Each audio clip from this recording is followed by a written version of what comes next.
जय हिंद। कैसे हो मेरे प्यारे बच्चों। आशा है कि आप बिल्कुल स्वस्थ होंगे और खूब सारी पढ़ाई कर रहे होंगे। दशम कक्षा में आप सबका स्वागत है। आज मैं आप सब के लिए कविता भाग में से कविता जड़ की मुस्कान लेकर आई हूँ।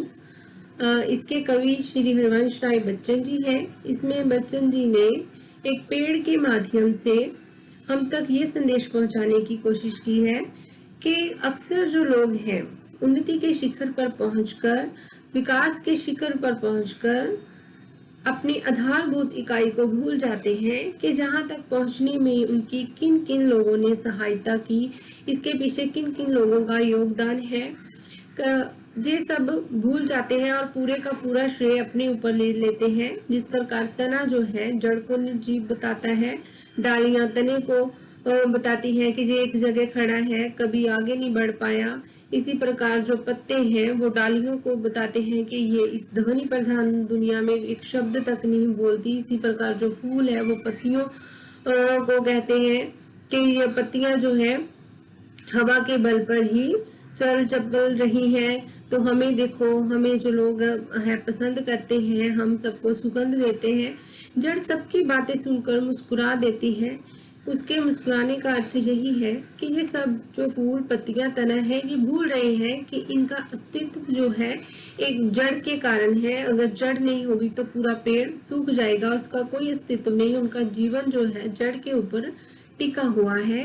यही संदेश दिया है इसके माध्यम से कि हमने तरक्की पर पहुंचकर अपने माता पिता के बलिदान को नहीं भूलना, कि उन्होंने अपनी छोटी छोटी इच्छाओं को मारा होता है अपने बच्चों के लिए।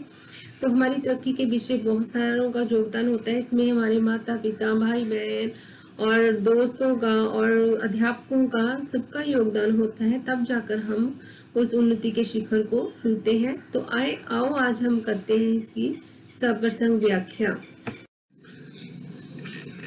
एक दिन तने ने भी कहा था, जड़ जड़ तो जड़ ही है, जीवन से सदा डरी रही है। और यही है इसका सारा इतिहास कि जमीन में मुंह गड़ाए पड़ी रही।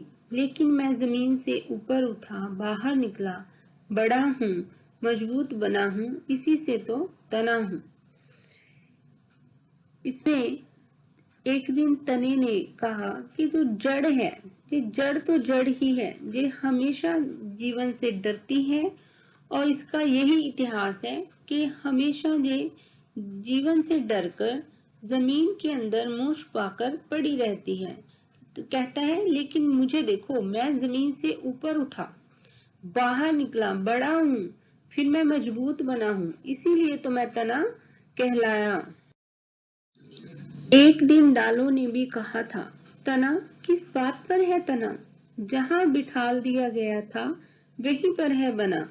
प्रगतिशील जगती में तिल भर नहीं डोला है, खाया है, मोटाया है, सहलाया चोला है।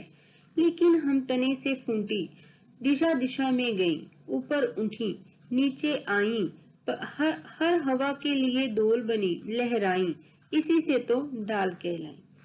फिर तने की बात सुनकर डालों ने एक दिन कहा कि तना किस बात पर है तना, जहाँ बिठाल दिया गया था वहीं पर है बना। कि तना किस बात पर अकड़ रहा है, इसको जहाँ पर बिठाल दिया गया था वहीं पर ये बना हुआ है।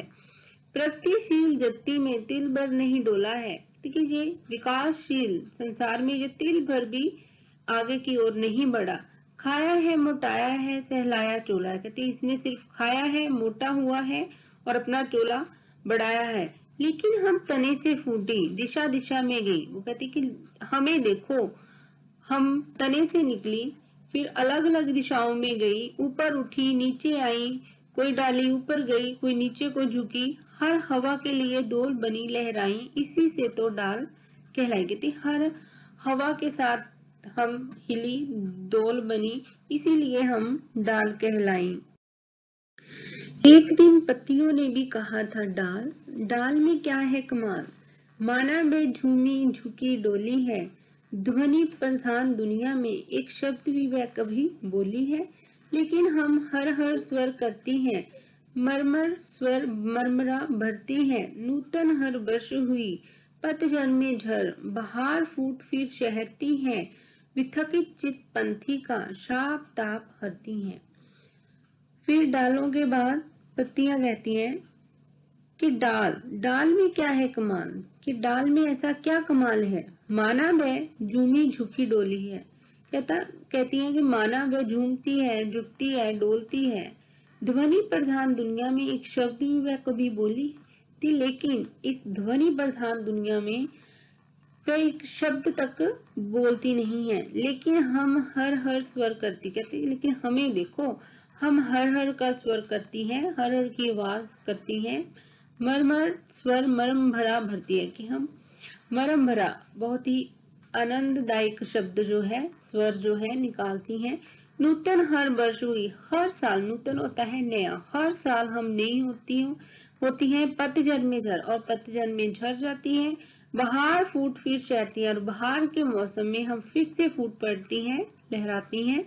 विथकित चित्त पंथी का शाप ताप आती है, और थक चुके पंथी का, यात्री का हम ताप जो है दूर करती हैं, उसे छाया प्रदान करती हैं। एक दिन फूलों ने भी कहा था, पत्तियों ने क्या किया, संख्या के बल पर बस डालों को छाप लिया। डालों के बल पर ही चल चपल रही हैं, हवाओं के बल पर ही मचल रही हैं। लेकिन हम अपने से खुले खिले फूले हैं, रंग लिए, रस लिए, पराग लिए, हमारी यश गंध दूर दूर फैली है। भ्रमरों ने आकर हमारे गुण गाए हैं, हम पर बौराए हैं, सबकी सुन पाई है, जड़ मुस्कुराई है।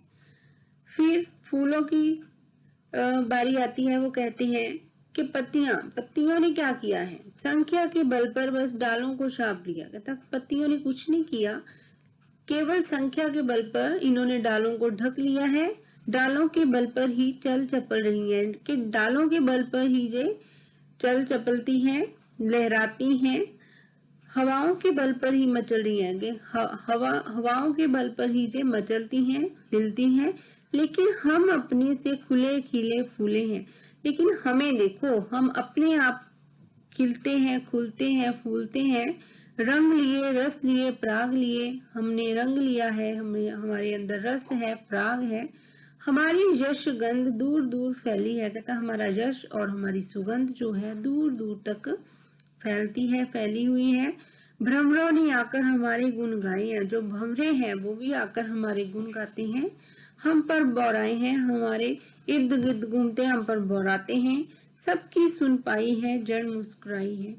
और जड़ जो है सबकी सुनती रहती है और केवल मुस्कुराती है। कि जो फूल है, तना है, डालियां हैं, पत्ते हैं, वो मुस्कुराती हैं कि ये सब अपने आधार को भूल रहे हैं, कि किसके बल पर जे जिंदा है, या किसके बल पर जे लहराते हैं, डोलते हैं, या खड़े हैं। जे जिसके बल पर, जिसके आधार पर जो खड़े हैं, उसे भूल रहे हैं। कि जड़ ना हो तो पेड़ का कोई अस्तित्व नहीं। जड़ के बल पर ही पेड़, पत्तियां, फूल जो है लहराते हैं। इसी प्रकार हमारे जीवन में भी हमें इस बात का ध्यान रखना है कि अगर हम कल पढ़ लिख कर बड़े आदमी बन जाते हैं, तो उसके पीछे किसने हमारी मदद की, उसके पीछे आधार क्या था, हमारे माता पिता का कितना बलिदान था, इस बात को हमें नहीं भूलना। तरक्की पर जाकर पहुंचकर हमें वहां तक पहुंचने के लिए हमारी किसने मदद की था, वहां तक पहुंचाने के लिए हमारे माता पिता ने कैसा उन्होंने किस प्रकार की कुर्बानियां दी अपनी इच्छाओं की, उसको हमें भूलना नहीं है। इसी जो कविता के माध्यम से ये संदेश जो है कवि हम तक पहुंचाता है। आगे है प्रश्नों के उत्तर। एक प्रश्न, एक दिन तने ने जड़ को क्या कहा। उत्तर लिखें। एक दिन तने ने कहा कि जड़ तो जड़ ही है, जीवन से डरकर धरती में मुंह छिपाकर पड़ी रहती है। दूसरा प्रश्न, जड़ का इतिहास क्या है। उत्तर लिखें।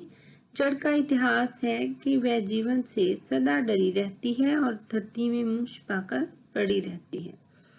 प्रश्न नंबर 3, डाली तने को हीन क्यों समझती है। डाली ने कहा कि तना किस बात पर अकड़ रहा है, जहां उसको बिठा दिया गया कि वहीं पर टिका है, तिल भर भी आगे की ओर नहीं बढ़ा। पत्तियां डाल की किस कमी की ओर संकेत करती हैं? पत्तियों ने कहा, डाल में ऐसा क्या कमाल है, माना कि बैन झुकी है, डोली है, दिशा दिशा में गई है, मगर इस ध्वनि प्रधान दुनिया में एक शब्द भी नहीं बोली। प्रश्न नंबर 5, सबकी बातें सुनकर जड़ क्यों मुस्कुराई? सबकी बातें सुनकर जड़ इसलिए मुस्कुराई कि ये सब अपना आधार भूल रहे हैं, अपने आधार को भूल रहे हैं कि इनका अस्तित्व, उसके बिना इनका अस्तित्व ही नहीं है। हाँ जी, आगे हम करेंगे विपरीत शब्द। पहला है जीवन। जीवन का विपरीत है मरण। दूसरा है जड़। जड़ का विपरीत शब्द चेतन। तीसरा मजबूत। मजबूत का विपरीत शब्द कमजोर। चौथा है ऊपर। ऊपर का विपरीत शब्द होगा नीचे। विशेषण निर्माण। इतिहास का विशेषण होगा ऐतिहासिक। दिन का दैनिक। वर्ष वार्षिक। रंग रंगीन। रस रसीला। आगे है पर्यायवाची शब्द। प्रकृति का पर्यायवाची शब्द होंगे विकास, तरक्की। हवा। हवा के पर्यायवाची शब्द होंगे पवन, वायु। आगे है ध्वनि। ध्वनि के पर्यायवाची शब्द होंगे आवाज, स्वर। आगे है फूल। फूल के पर्यायवाची शब्द होंगे सुमन, कुसुम। आगे है भ्रमर। भ्रमर के पर्यायवाची शब्द होंगे भंवरा, अली। आगे है अनेकार्थक शब्द। जड़। जड़ के अनेकार्थक शब्द होंगे मूर्ख, अचेतन, पेड़, पेड़ का मूल। आगे है तना। तना के अनेकार्थक शब्द होंगे पेड़ का तना, एकदम सीधा और अकड़। तीसरा है डोली। डोली का अनेकार्थक शब्द हिलना। हिलना, शादी की डोली जिसमें दुल्हन बैठती है। आगे है बोली। बोली के अनेकार्थक शब्द होंगे बोलना, एक तो बोलना, भाषा, किसी वस्तु को बेचने हेतु बोली लगाना।